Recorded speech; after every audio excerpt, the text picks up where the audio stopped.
dreams your master, think but not make thoughts your aim.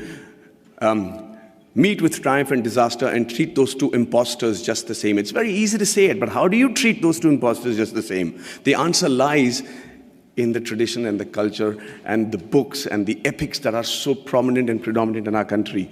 The Bhagavad Gita, the Quran, the interpretation of that in the subcontinent, the Bible, the Guru Granth Sahib, the granny stories. And you know how to handle the diversities and the setbacks, and you're able to sit back, reassemble yourself, come back and fight with the same glory again. And when you don't give a villager that, you're depriving him, we're depriving ourselves of what I think is one of the most important survival tool in today's world, which is the culture and tradition. So I dream of a 2030 where rural India is as developed as the rest of the world, was as aspirational as the rest of India, and where the villager is provided with the same opportunities as it is available in the cities. And after a hard day's work, a villager is actually able to come back, sit down, have a drink, put his feet up, and start thinking about art and culture and poetry. That would be a dream that I have for 2030, a practical dream that I have for 2030.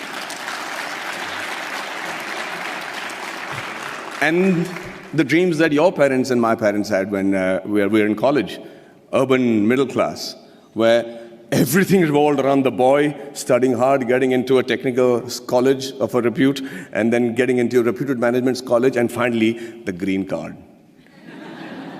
And if it was the girl, then it was a spouse with a green card. I dream of a 2030 where students the world over will dream of a blue card, will dream of having once actually come to India and study and imbibe the knowledge that we have as a nation. It used to be true. We were the first university in the world. Nalanda was a university where people came in from far and wide. So it's not a pipe dream. It's a practical dream that I have, and I think that's easily attainable. And finally, before I wind up, I think I dream of a 2030 where we have a meritocratic electoral base which selects its leaders and whose leaders believe that it is more important to serve with a missionary zeal to serve the nation rather than rule it. You know, there is another stanza from the same poem which says that if they have the ability to talk to the crowds, yet keep your virtue, walk with kings nor lose the common touch, if neither good friends nor foes can hurt you, yet all men count with you, but none too much. If only the politicians understood the gist of that line, we would have a progressive country by 2030 where we'll all be proud of not just the way the country is running, but also proud about our politicians. And finally, you know, I'm an actor.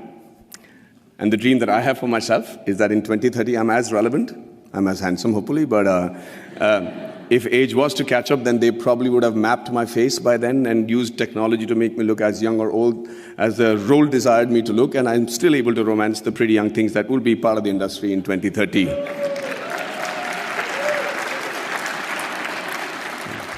Well, I see that's got many guys going, yeah. And finally, as an actor, I'm used and prone to dialogues. I love to speak dialogues, and I recently found a line that blew me apart, and I thought was a phenomenal Hindi film dialogue, where this great gentleman had said that whatever I am today, and all the achievements that has been possible by me, and what will eventually also be possible by me in the near future, is all because of my angel mother. Do you know who said that? Do you know who said that? Shockingly, Abraham Lincoln. So I dream of a 2030 where every Indian says the exact same thing about his mother, and not just about his mother, but also about his motherland. And also, for the sake of posterity, about his mother-in-law. But hey, ladies and gentlemen, what do I know? I am an actor. Thank you very much for your patient hearing, and